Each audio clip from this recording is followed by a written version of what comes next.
Dans la présente vidéo, je vais faire la démonstration de composantes in situ qu'on va faire par extrusion.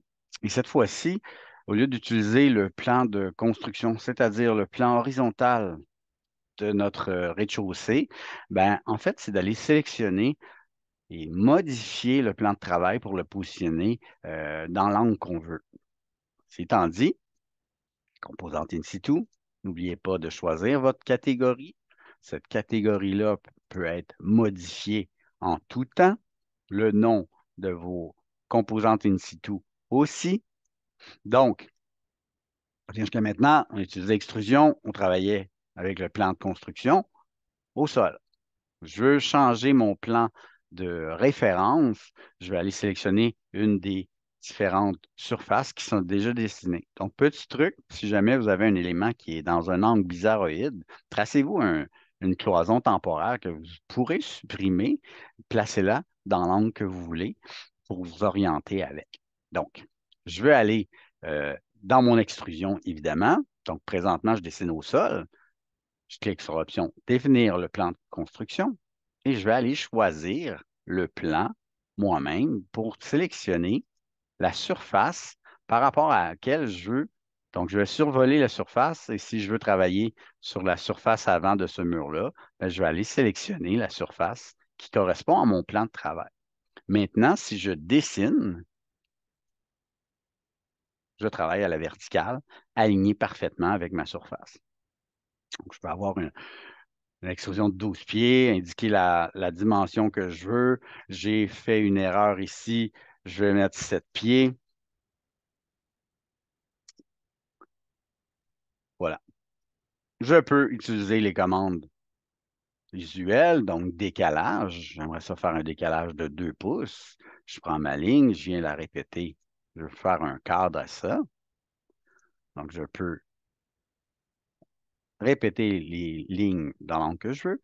Je vais les raccorder pour bien former mon élément.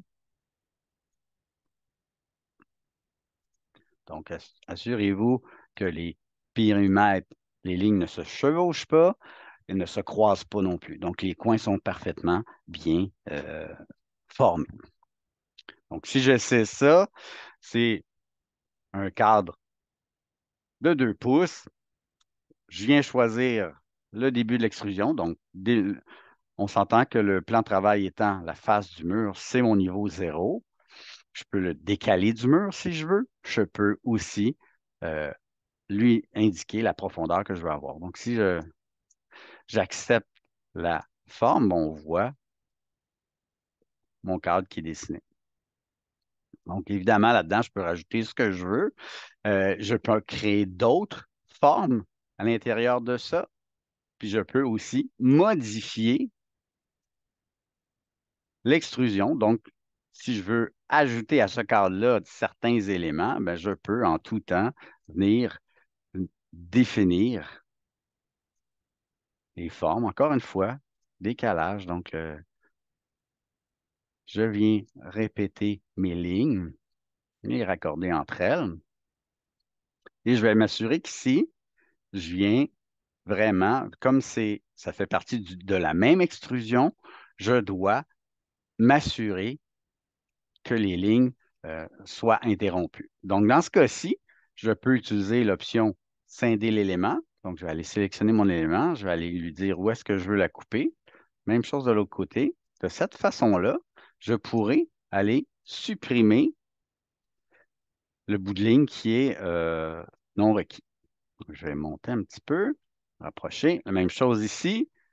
Donc, évidemment, si je fais raccorder, ben, je vais perdre un segment de ligne, puis on me dit que les éléments ne sont plus rattachés. Pas dramatique. Je peux rajouter le segment de ligne qui manque.